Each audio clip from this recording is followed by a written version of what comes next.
Howdy, y'all. Caleb here. We're talking Koatl's Claw list building.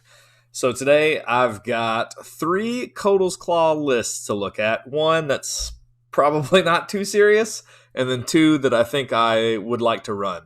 But first, if you've got a Koatl's Claw list, leave it down in the comments because I need some more Koatl's Claw lists. Let's just make this video the repository of Koatl's Claw lists in the comments. So give give me some lists. All right. So, Koatl's Claw. If you watched the Saurus Knight video a few days or weeks ago, I don't know, whatever I did that one, maybe I was a little harsh on Koatl's Claw. I don't think it's our best sub-faction in Age of Sigmar 3.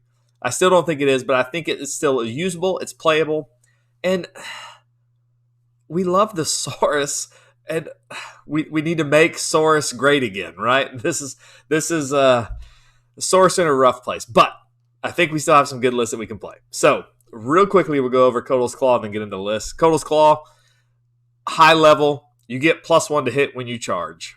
That's their buff. Okay? So, +1 to hit when they charge. You want to be charging these guys. You want units that are going to be charging Carnosaurs, Knights. Those guys are getting in. You're getting that free +1.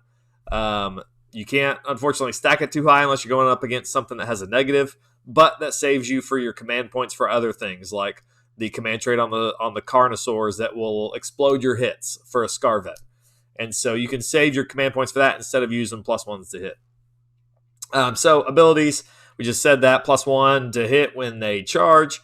Their command ability lets you do that same thing if they haven't charged. They get +1 to hit, basically the same command ability everyone has.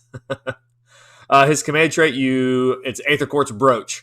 On a 4-up, you get a command point back every time you spend one with that general. Decent, pretty good. You'll get some command points back. Not as good as it used to be, but still okay.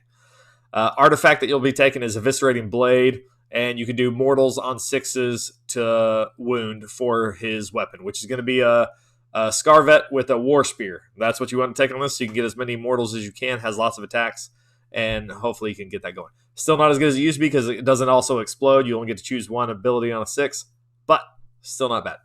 So that's Koatl's Claw in a nutshell, +1 to hit when you charge. I think there are some strengths and weaknesses here for Koatl's Claw. Because Koatl's Claw is in Coalesced, it does benefit from that durability of -1 to damage. And so against some armies, that's going to be very good. Very good. Some armies, it's not going to matter at all. And it'll just be matchup dependent, but they are durable. They have decent melee damage output, but you have to work those synergies. One of their strengths is dinosaurs look awesome. So this is, the dinosaur faction. So let's get our dinosaurs on the table. We do have cheap Carnosaurs. This is a great monster hero for 215 points. The Scarvet on Carnosaur is great. It's cheap. It can do damage. Plus, it's awesome. Warriors are kind of our best anvil horde right now. And so if you want to take them, especially in Coalesced, they can put up quite a bit of resistance. They'll do a little bit of damage. I probably need to do a video on Warriors, but they are a good anvil there. Knights can punch their weight. I think once you get synergies on the Knights, they're probably the best unit in Koatl's Claw. They can do some decent damage when you put some work into them. Weaknesses, there's literally like no shooting in Koatl's Claw. Well, the Old Blood, but you're not going to field him because he's way more expensive than the Scarvet. But there's not a whole lot of shooting in Koatl's Claw, so you may have to supplement that. Magic, you're kind of hurting on magic too. Koatl's Claw isn't about that. They're all about the melee. They are slow. So Koatl's Claw is pretty slow in general. We used to be able to use some battalions to get around that. There are some heroes like the Starseer that can help you speed up your charges, but in general, it's a pretty slow sub-faction. I think some of the requirements here, maybe required is too strong of a word, but the things I'm looking for in my Koatl's Claw list are MSU Knights. A unit of 5 is very flexible. You can either use them as screen or damage dealing. Skink Star Priests, they are, of course, they're in every list, but especially vital here as you're going to be throwing a ton of dice when you're attacking with Knights or Warriors. And so you want to be fishing for those mortals on the 6s. Carnosaurs, of course, that's just a requirement for Koatl's Claw. If you're running Koatl's Claw, you got to have some Carnosaurs. And you probably need to supplement with some of those dirty skink units. Uh, if we're trying to make a competitive list, you probably are going to have some type of skink unit in your list, whether that's Bastildons, Skink Star Priests, obviously are going to be in there. You might have some Chameleon Skinks for extra movement to kind of make up for that slow movement so that you can deep strike and things like that. Quickly, we did talk previous video about the knights. I'll just show you that one slide. When you get all of their stacks on there, all their synergies on there, Coalesce +1 to Jaws, Koatl's Claw +1 to hit on the charge. On the charge, you get extra damage on the spears. If you're using your Scarvet on Carno to explode the 6s, and then you got mortal wounds on the 6s to wound, reroll and hit rolls of 1, you're doing almost 20 damage to a 4-up save with 5 knights. That's on average, of course. But they can put out a lot of damage if you get those synergies right. So you do need to have your unit of knights with a Skink Star Priest and a Scar Veteran on Carnosaur. And quickly hit on, before we get into the list, the battalions here. If you haven't seen these battalions, they are very important to know before you start list building, especially when it comes to your Warlord battalion. You can fit 2 monsters in here, 2 monster heroes in Warlord and 1 in Battle Regiment. And that's kind of your 2 basic battalions that you're going to be taking. Your Warlord and Battle Regiment. Warlord, so you can get an extra monster and you get access to an extra command, an extra artifact. And then Battle Regiment to lower all your drops. So your Skink Star Priests fit nicely into the Warlord as well. And then your Bastildon or Engine of the Gods, if you were to take that, fit into your Battle Regiment pretty well. So you are able to get some monsters. You are able to max out your 4 monsters if you wanted to in Koatl's Claw using those 2 battalions. So on to my first list here. Now this one is probably the one that's probably not too serious. This is your Saurus Knight spam list. So I wanted to fit as many knights as I can, 4 Carnosaurs, and then some Skink Star Priests. So we've got 8 units of knights, 40 knights. Oh man, God bless you if you built 40 knights. I only have 20, and that was fun putting them together. They're not exactly the best models to put together, but here you're going to be buffing these knights, sending them out to attack. Buff the next wave, send them out. Buff the next wave, send them out, and then attack with all your Carnosaurs. And so you're kind of looking at waves of units here. You have no shooting in this list, so you just know what you're getting into. If you're taking this, it's a full-on cavalry charge is what you're going for. I do have a picture of, let's see what this looks like on the table. So, no, I did just spoil the surprise. I only have 20, so I did have to Photoshop this. But let's just pretend this is our deployment, and you can see that we're screening out some knights here.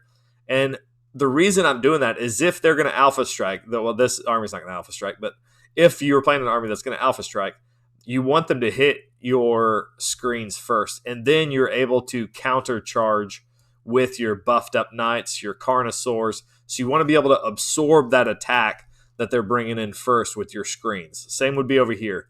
You want your knights, your screening knights, to take on the attack and then be able to counter charge with your big units.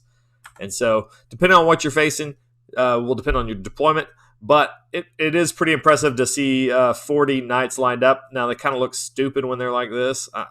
I understand that. It'd look much better if you just had them all face to charge, but I think you do want that ability to absorb some counter charge. You got your Skink Priests here in the middle just to be able to throw their buffs whichever way they need to on who's going to be making the charge.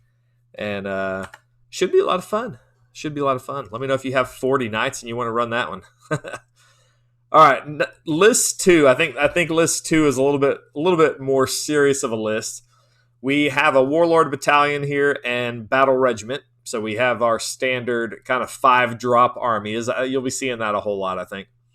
And we're taking 3 Scar Veterans. 2 of them are in Warlord, and we're getting the extra artifact for the Amulet of Destiny, I think. I just call it the Amulet of the 5-up ward save, because that's great. It makes your Carnosaur a lot tougher. That's one of the biggest downsides of these Carnosaurs is that they're a little fragile. They only have a 4-up save. They are -1 damage in Coalesced, but this really helps them kind of stay alive a little bit longer. Given this other one, the Eviscerating Blade, we are taking 2 Skink Star Priests, and we're taking 2 blocks of 30 Warriors. Now, this is the list. If you're got a whole bunch of Warriors that are sitting on the shelf and you thought, what in the world am I going to do with these guys now? Here's maybe a list for you. We're gonna flood the board with all those Saurus units that we have on the shelf. In the Battle Regiment, we do have another Scar Veteran and 4 units of Knights. That's 1975. We got a little room to play. You could add in maybe Burning Head if you wanted to, or just go for the Triumph. 144 wounds. Don't knock that amount of wounds, because when you're at 144 wounds and you're reducing damage by 1, your guys are going to stay around for a while. It is 5 drops, so it's a decently low, but that's 5 drops is probably going to be about average for everybody. I guess one of these Warriors could move over into the Battle Regiment. That's probably where it should have been. But you're looking to anvil with those Warriors. They can go off on their own. If you're trying to anvil something, these Warriors can move off on their own, and they can spend command points on themselves because they have their own heroes or their own champion in the unit. And so don't worry about sticking them around with a hero all the time. But here's maybe what that could look like on the board. And so we've got that middle objective where pretty much nobody's going to be able to take that, at least not easily. They're gonna run into 2 big blocks of Saurus Warriors and a Carnosaur back behind them. And you want to make it to where you can easily split those guys apart if you need to charge this Carnosaur up into a target that's presented itself. I would put my Skink Star Priests to where they can buff either side if they need to. And so what you're looking here the same kind of way as if they're coming down, you want to be able to absorb that screen with 1 unit of Knights and then counter punch with the other unit once you get them buffed up. If they're not going to Alpha Strike you, then run these Knights, get them up to where they're clogging up, and you're bringing the other stuff in behind them for that counter charge. Knights are best on the counter charge. Like when something else has been charged and then you're bringing these guys in, I think that's when they do best, because you're able to buff them up and then get them in. Without those synergies on them, they're not going to do near as much damage. So I kind of like this list. You could always overload one side if you wanted to with a couple extra Carnosaurs and just send a block of Warriors up here. Make them deal with those 30 Warriors for a turn or two, and then you focus on the objectives and killing off their units. But I kind of like that list. It's a little bit better Koatl's Claw list than just the Knight spam, but still lacking a little bit. Still lacks in the magic and the shooting, but I think we can kind of make that better. In my third list here, and I think this is probably the most well-rounded list that I'm bringing here. This is probably one that I would be more likely to play. We have the same kind of setup: Warlord Battalion and a Battle Regiment Battalion. And this one, it does come in at 6 drops because we are going to have to put 2 monsters into the Warlord. We've got the same setup: Scarvet on Carnosaur with Amulet, 5-up ward. Our other Carnosaur with Eviscerating Blade. Our 2 Skink Star Priests, and only 1 block of 30 Warriors this time. And I'm able to fit in Croak here into the Battle Regiment for 430. 3 units of Knights in MSU, and then a Bastildon coming in at 235 points. And that comes out to exactly 2,000 points. Let me fix that there. That says 200. 2,000 points and 120 wounds and 6 drops. So we did have to increase our drops by putting the extra Carnosaur in the Warlord, but so be it. In this list, I'm looking at kind of creating a castle, and I'll show you the deployment here in a minute. But I'm wanting a castle with the Warriors, with Croak, and with Bastildon, kind of holding my objective, or one objective in my deployment, and being able to project power out. Basically, I want a castle that nobody wants to attack. If they're going to come into these 30 Warriors, then they're going to get blown up in my turn by Croak. They're going to get shot at by the Bastildon, probably on the charge, and then also in my turn as well. And so I'm looking to create a castle group that nobody wants to attack, and then send off on the offense my Carnosaurs and Knights. I did put down here that you could easily put in 10 chameleon skinks if you want more mobility here. You can do that pretty easily. It's the same. It's basically the same. I think it's 5 points cheaper than a Bastiladon, taking 10 chameleon skinks. So that gives you some flexibility. If you don't want Croak, you may notice he's 430 points. Guess what else is 430 points? That's right, Gotrek. So if you just you don't have Croak yet, you have Gotrek, toss Gotrek in there.